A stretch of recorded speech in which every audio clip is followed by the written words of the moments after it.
Hello Internet. Alright. I thought I'd just go for a drive, really. This weird thing I call employment means I have a Rolls Royce Dawn at my disposal, which is fun. And I have a fuel card with it as well, which means sort of unlimited petrol, which is very generous. So we went out today, filmed the video review, be on IB Times UK soon. And yeah, it's 20 to 9 in the evening, Thursday evening. It's a nice evening, and yeah, I thought I'd come out for a little drive. Why not, eh? Why not? And I do live in southwest London, so obviously trying to get out of the parking space outside my house was a bit of effort. It was probably about an 8-point manoeuvre, something like that. Not ideal, but yeah, the car's 17 feet long, 6 feet wide, what do you expect? And so yeah, I just thought I'd bawl about for a bit. Is that a phrase? I use it quite a lot. Bawling around. Who am I kidding? I'm not a baller. Anyway, so the Dawn, not a convertible Wraith.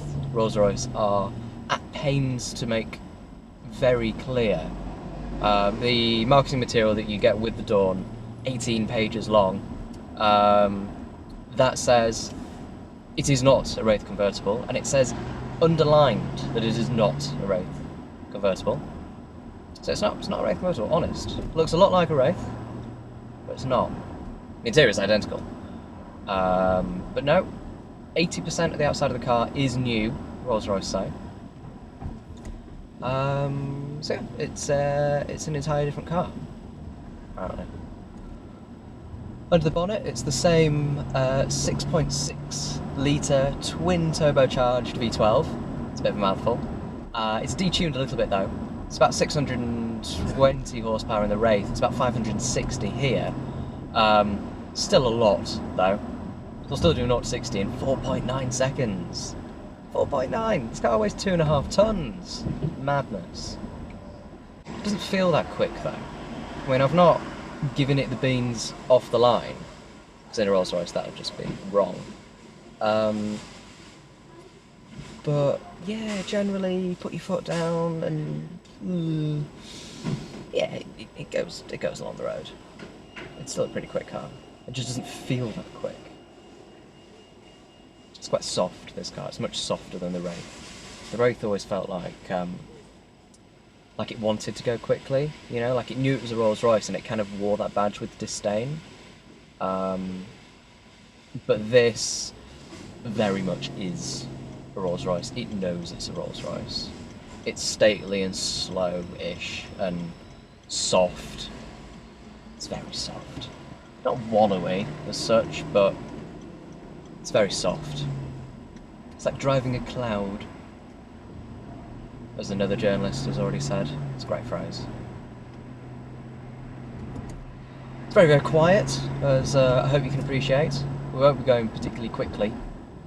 Because I've got the roof down, I'm not wearing a mic, I'm just using the GoPro mic. Hopefully that works okay. And yeah, so I'm just driving a Rolls Royce around southwest London, like it's the most normal thing in the world. It is a big car, like I said, 6 foot wide, 17 feet long, but you get used to it pretty quickly.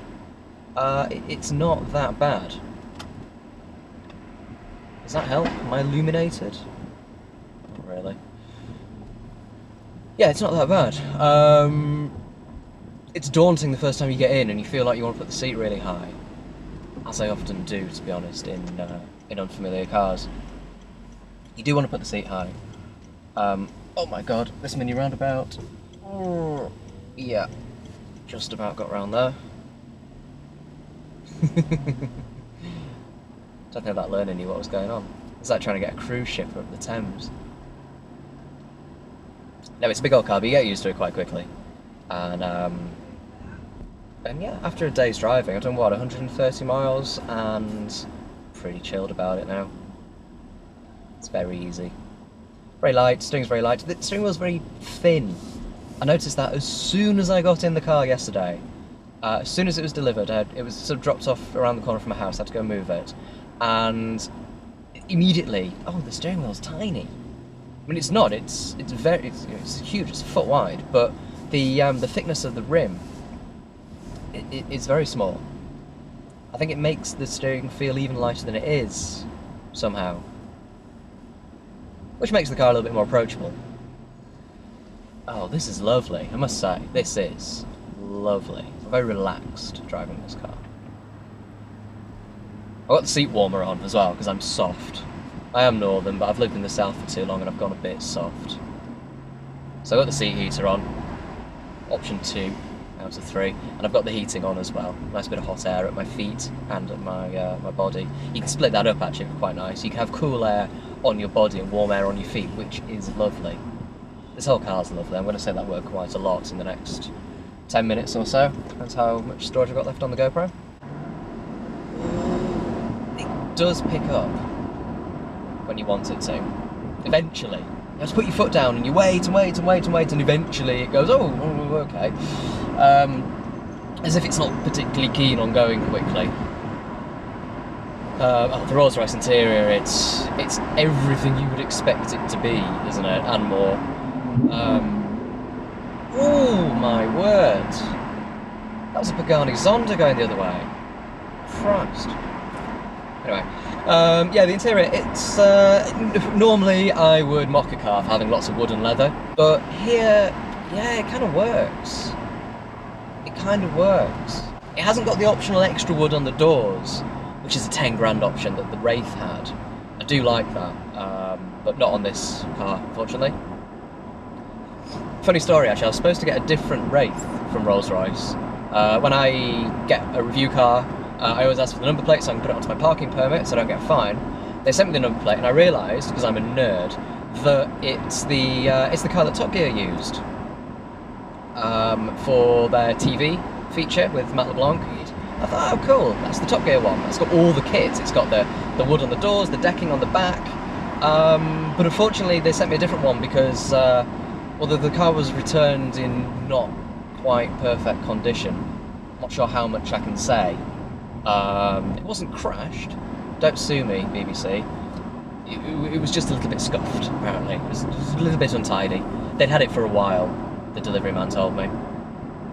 So I was given this one instead. Which is the most first world problem in the world. It has to be, doesn't it? Yeah, it doesn't have the wood on the doors, it doesn't have the wood in the back, and it doesn't have the wood on the back deck. Which is a great shame. I love that feature. I really do. I think it reminds me of a Riva speedboat. I think it looks gorgeous. Never mind. Now, cost. How much is a Rolls Royce Dawn? Lots is the answer. Lots and lots and lots. The spec sheet is in here somewhere. I'm not sure where it's been put. It starts at £265,000, which is quite a lot. This one, I'm not sure, to be honest. I know the Top Gear one is spec'd to £317,000. This one I think is a little bit less. I think this might be more like 290. I'm not sure. You pay for extras like the Rolls Royce sort of emblem in the seat. I don't know if you can see that. And the parking cameras are extra, and a couple of other things like the comfort pack. I don't know what that is. Comfort pack is extra. I think the heated seats might be extra as well. Massage seats as well. That's an extra cost. They're rubbish, to be honest. Sorry, Rolls. Your massage seats aren't very good. The ones from BMW are okay, as far as massage seats go. The ones in the 7 Series are pretty... good isn't the word. They're pretty... they do a lot, I guess. You can feel them all. I think it's like airbags inflate and deflate against you, and you can feel them sort of under your leg, under your bum, and your back, and your shoulders. It's an all-over massage, I suppose. This one is rubbish. You kind of feel it under your arse, as if the seat is falling apart, like falling away from you, like one of those sinkholes in the road. And then one kind of jabs you in the back a bit, and then it stops. And when you press the button on the door, which is the same as the BMW, nothing appears on the screen like it does in the 7 Series, and you can then pick what kind of massage you like. There are loads of different ones. The Rolls, it's just on, sort of. I'll put it on for a bit, and I'll give a running commentary. It's not doing anything. When I least expect it, it's going to do something. It's just going to sort of poke me in the bum. Oh, there we go. Yep, it has just risen slightly onto my right bum cheek. Oh. That's gone away again now. That really is like someone has just sort of done that into your bum cheek. It's very strange. What else is this report? Well, the practicality is good. In a way. Some of it is. Let me explain. Rear seat space is excellent. Apparently it's better than it is in the Wraith. I'm not sure if there's more leg room, or there's more headroom or shoulder room. Obviously there is when the roof's down, but I don't think that counts. There is more space back there, generally. Which is good. Apparently it's a proper 4-seater, Rolls say, whereas the Wraith is more of a 2+2. Massage seat is now poking my left bum cheek, by the way. The boot isn't so good. Obviously it's full of roof, and it is an enormous roof. Canvas, not metal. Canvas suits the car much better. And a metal roof will probably add more weight, although don't quote me on that. But yes, the boot is full of roof. And I believe it's in a way that when the roof is up, you don't get more boot space. Like in a Ferrari California, there's sort of a shelf you can lift up and down. If you're going to have the roof up, you put the shelf up and there's more boot space. If you're going to have the roof down, you put the shelf down. And there's less boot space. In here, it's just, that's it, that's the boot. I'm pretty sure that's the case. So perhaps not the car you can spend a week away from home with. I suppose you'd have your butler take all your clothes in advance, wouldn't you? Or fly them over by helicopter, either way. Yep, the massage is working my bum again. Nothing on the back or the shoulders. I'm a bit disappointed about that. I've got a couple of knots that I'd like Dawn to remove for me. Oh, that's another funny thing. The marketing material, the 18 pages of it, it often refers to the Dawn as Dawn, like it's a person called Dawn. Which other companies do. Apple refer to iPhone rather than the iPhone. But it's a bit odd with the Rolls, because it says things like, when you first enter Dawn, or words to that effect. And it refers to Dawn's sumptuous hips, I think. It definitely refers to Dawn's hips. In some capacity. I'm sure there are some very attractive Dawns.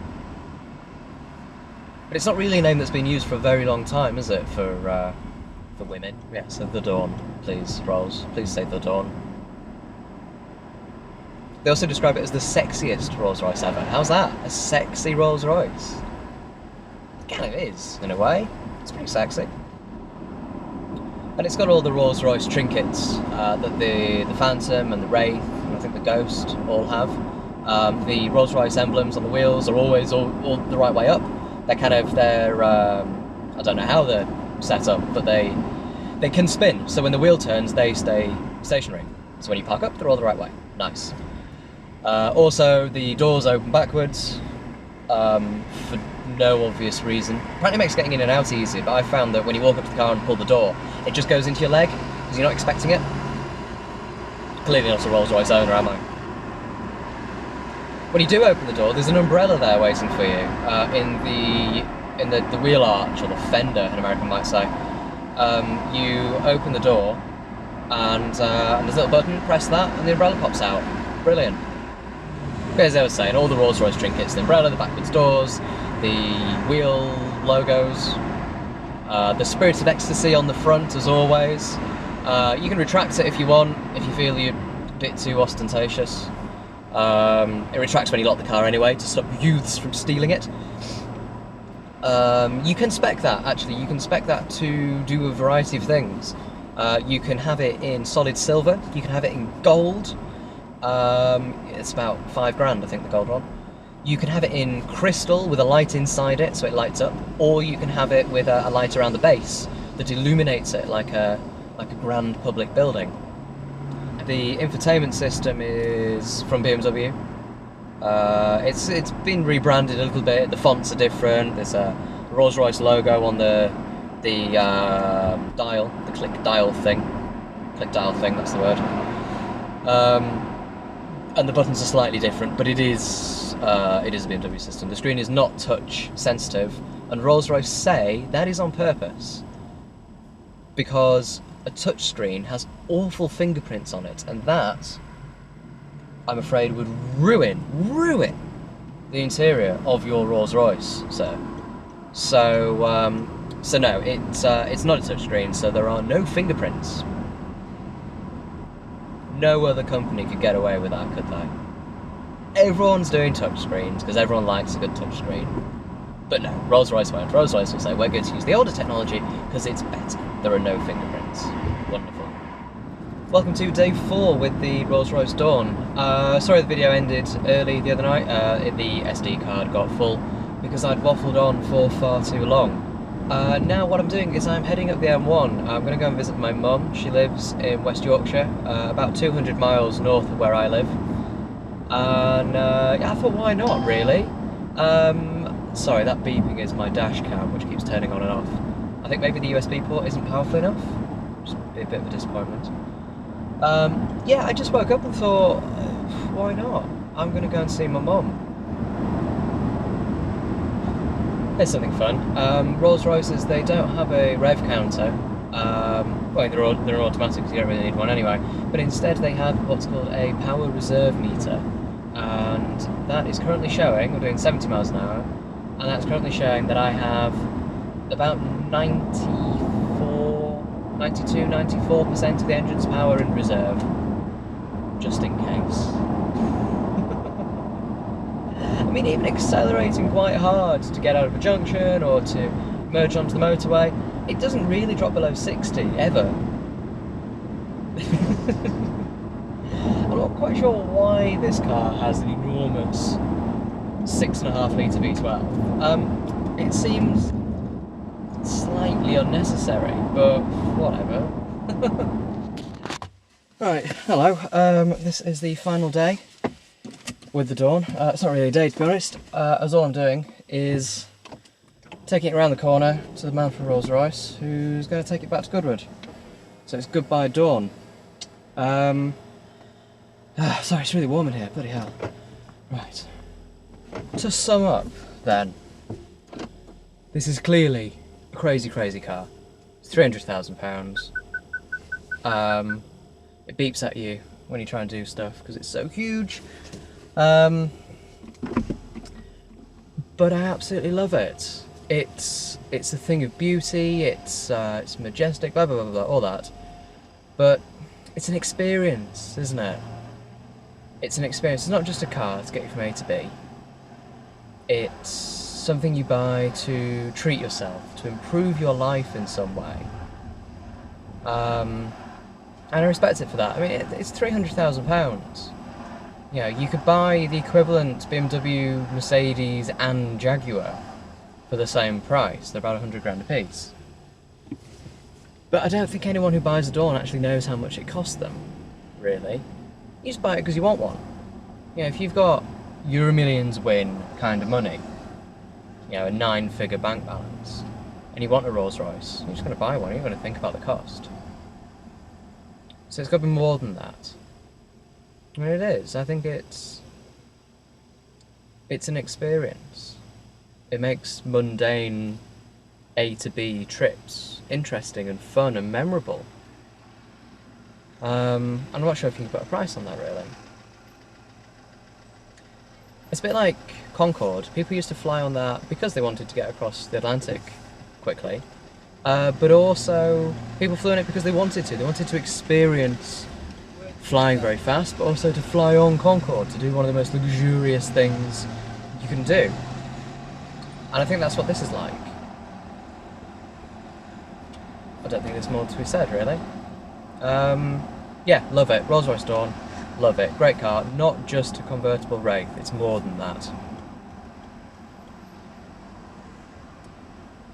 Anyway, the bloke from Rolls Royce is just here, so I'm going to have to park up behind his truck somehow. So I'll say goodbye. I'm going to try and do these videos as often as I've got time to, really.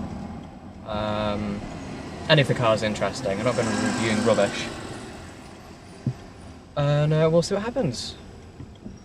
Thanks for watching.